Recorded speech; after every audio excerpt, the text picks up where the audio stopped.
Hello बच्चों, let's see this question. This question says a cannon fires successfully two shells with the same speed of 250 meter per second. First at an angle of 60 degree, second at an angle of 45 degree to the horizontal. The shell collides in mid-air. Find the time interval between the firings. The trajectories of the shell lie in the same plane. तो यहाँ देखिए आपको projectile motion related question है. तो पहले तो की concept की बात करें तो आपका जो की कॉन्सेप्ट होगा यहाँ पर यह है प्रोजेक्टाइल मोशन. प्रोजेक्टाइल मोशन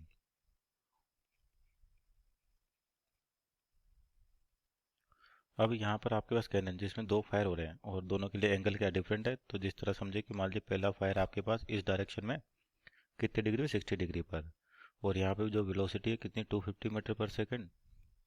तो क्या होगा, ये इस तरह से कहीं ना कहीं प्रोजेक्टाइल करेगा आपके पास और ग्राउंड पे जाएगा. इस तरीके से इसका पाथ ऐसे होगा. और दूसरे की बात करें तो कितना, 45 डिग्री पे वो आपके पास इस तरीके से. तो दूसरा एंगल कितना है, 45 डिग्री. और क्या होगा, ये आगे की ओर जाएगा. दोनों कहीं ना कहीं मिड एयर में क्या होंगे, कोलाइड होंगे आपके पास. क्योंकि 45 डिग्री रेंज मैक्सिमम होती है तो ये 45 डिग्री वाला इसके आगे जाएगा तो कहीं बीच में यहाँ पर ये कोलाइड करेंगे. तो अगर ये कोलाइड करते हैं तो दोनों का जो एक्स कंपोनेंट होगा यानी हॉरिजॉन्टल कंपोनेंट होगा और ग्राउंड से वाई कंपोनेंट होगा, ये दोनों क्या होने चाहिए, सेम होने चाहिए. मान लेते हैं पहले के लिए टाइम कितना है, t1, और दूसरे फायर के लिए टाइम है t2. तो अपने को दोनों के बीच का फायरिंग इंटरवल बताना कि ये कब होगा आपके पास. तो यहाँ पर जो एक्सेलेरेशन होगा केवल आपके पास वाई डायरेक्शन में होगा. एक्सेलेरेशन क्या होगा, जी के बराबर वर्टिकल डाउनवर्ड डायरेक्शन में. तो हॉरिजॉन्टल में आपके पास क्या रहेगी, वेलोसिटी दोनों की वेलोसिटी जो होती है वो हमेशा क्या रहेंगी, सेम रहेगी. तो पहले वाले की बात करते हैं जो कितने पर है, 60 डिग्री पर आपके पास, 60 डिग्री पर, और ये 250 है. तो इसका हॉरिजॉन्टल कंपोनेंट क्या हो जाएगा, ये 60 डिग्री तो हो जाएगा 250 को 60 डिग्री, और इसका वर्टिकल कंपोनेंट हो जाएगा आपके 250 साइन 60 डिग्री. तो ये x की वैल्यू क्या हो जाएगी, इसके लिए बोल देते हैं x1. तो हो जाएगा वेलोसिटी इंटू टाइम. तो वेलोसिटी होगी 250, को 60 की वैल्यू आपके पास 1/2 into t1 time. Equation number A कहते हैं. उसी तरह से अगर दूसरे वाले की बात करें अपन तो वो भी स्पीड कितनी, 250 मीटर पर सेकंड, एंगल कितना है 45.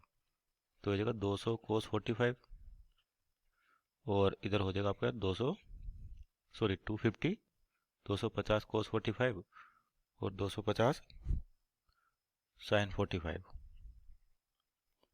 तो यहाँ देखिए आपके पास कि क्या होगा, यहाँ पर हॉरिजॉन्टल डिस्टेंस निकाले, इसके लिए मान लेते हैं x2. तो क्या हो, वेलोसिटी इंटू टाइम, तो 250 कोस 45 होता है आपका √2 1/√2 इंटू टाइम के लिए इसके t2. Equation number 2. तो आपके पास x1 बराबर क्या होगा, x2 होगा. तो इसका मतलब यहाँ से क्या इक्वेशन आ जाएगी, 250 इंटू t1/2 बराबर होना चाहिए 250 अपॉन √2 t2. तो ये कैंसिल आउट हो गया. तो आपके पास t2 की क्या वैल्यू आ जाएगी आपका, t2 इक्वल टू, जैसे √2 टाइम्स कटेगा तो यानी कि जो आपका t2 है इधर जाएगा ऊपर √2 तो नीचे बचेगा 1/√2, यानी कि t2 equal to √2 times of 1/√2 times of t1 होगा आपके पास. या कह सकते हैं यहाँ से कि t1 की वैल्यू किसके बराबर होगी, √2 टाइम्स t2. इसको बोलते हैं इक्वेशन नंबर 3 है आपके पास. अब उसी तरह से दोनों के लिए y के लिए इक्वेशन लिखें. तो आपके पास y में क्या हो जाएगी, पहले के लिए मानते y1.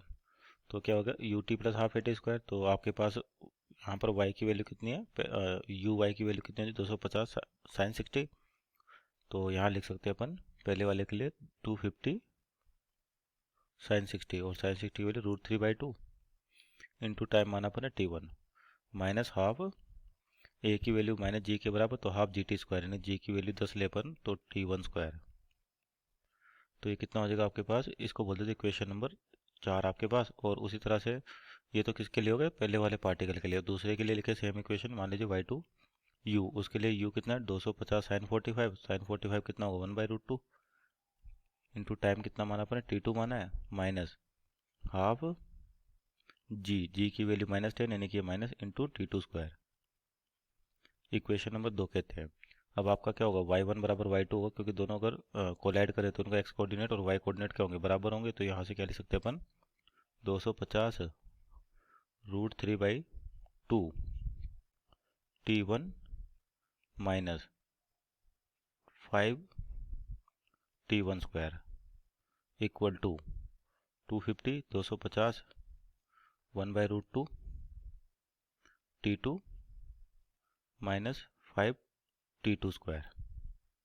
और जो आपका t1 आया था कितना आया था, √2 टाइम्स t2 आया था। यहाँ पे आपका जो इक्वेशन आ रही है किसकी, t1 की, t1 की था √2 टाइम्स t2, यानी कि यहाँ पर रखे अपन तो 250 √3/2, t1 की जगह √2 times of t2 minus 5t1 square, यानी कि √t2 का स्क्वायर, तो यानी कि हो जाएगा 2t2 square equal to 250 √2 into t2 minus 5t2 square. तो यहाँ से देखिए आपके पास क्या क्या वैल्यू हो जाएगी। ये देखिए यहाँ पर 200 √2 हो जाएगा, ये भी √2 हो जाएगा, तो इसको इधर लेके आए और इस क्वांटिटी को इधर लेके जाए, तो आपके पास क्या हो जाएगा 250 बटे √2।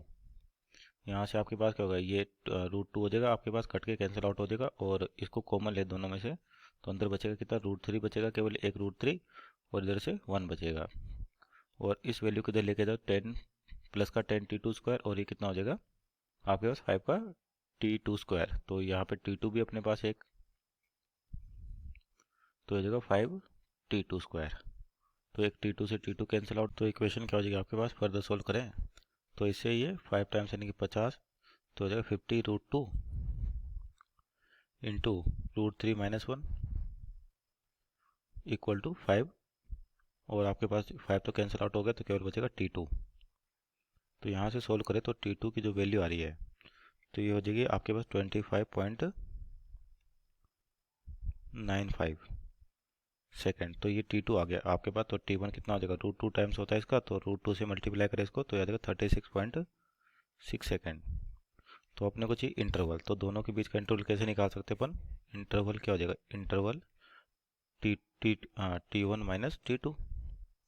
तो वैल्यू रखिए यहाँ पे 36.6 माइनस 25.95, तो ये वैल्यू कितनी आ जाएगी आपके पास 10.65 सेकेंड, और जिसको अप्रोक्सीमेटली लिख सकते हैं अपन 11 सेकेंड, यानी 11 सेकेंड बाद आपके पास जो उनका फायरिंग इंटरवल है वो कितना 11 second. So this is our final answer, hope you understood well, best of luck.